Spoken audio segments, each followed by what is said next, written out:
Tutorial penerbitan kode otorisasi ataupun tanda tangan elektronik di akun Cortex DJP. Jadi teman-teman, wajib pajak yang akan login ke aplikasi Cortex akan menggunakan aplikasi Cortex, kemungkinan besar kalian semua memerlukan tanda tangan elektronik yang biasanya disebut dengan kode otorisasi. Misalkan kita ingin pindah buku, kita ingin lapor SPT dan macam-macam, itu biasanya di akhir ataupun seperti penerbitan faktur pajak ya.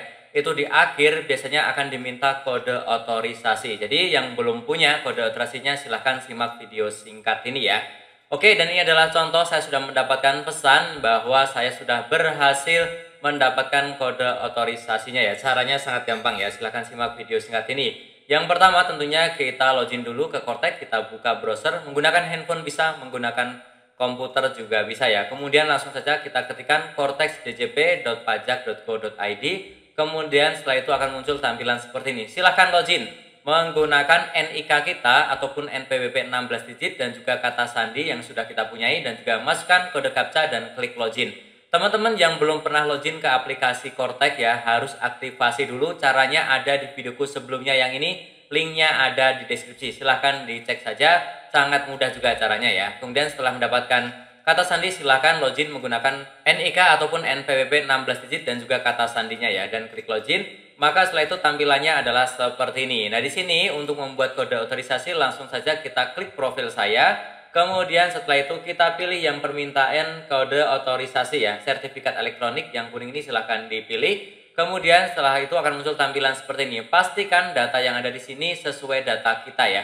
Silahkan langsung di scroll ke bawah. Kemudian setelah itu di bagian di sini ya, di bagian jenis sertifikat digital silahkan dipilih, pilih yang kode otorisasi DJP. Kemudian setelah itu buatlah passphrase ya. Nah, passphrase inilah yang akan kita pakai untuk tanda tangan elektronik. Silahkan dibuat yang paling rahasia, harus ada huruf besar, ada huruf kecil, kemudian juga ada angka dan juga karakter ataupun simbol ya. Seperti ini contohnya ya, tapi ya jangan seperti ini, nanti mudah dibobol orang ya. Silahkan buat yang paling rahasia.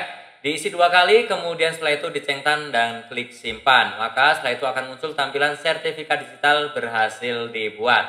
Oke, caranya seperti itu saja, tapi ini belum tentu bisa kita gunakan ya. Kita harus melakukan validitas, kita cek apakah sudah valid atau belum untuk kode otorisasi kita.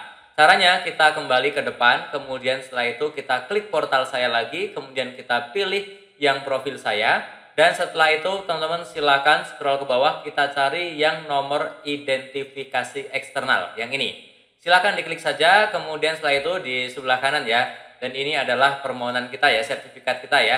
Nah, silakan kalau di sini munculnya invalid, ini belum bisa digunakan. Kita scroll ke kanan, kita pilih yang periksa status, ini kita klik, maka setelah itu langsung akan muncul seperti ini ya.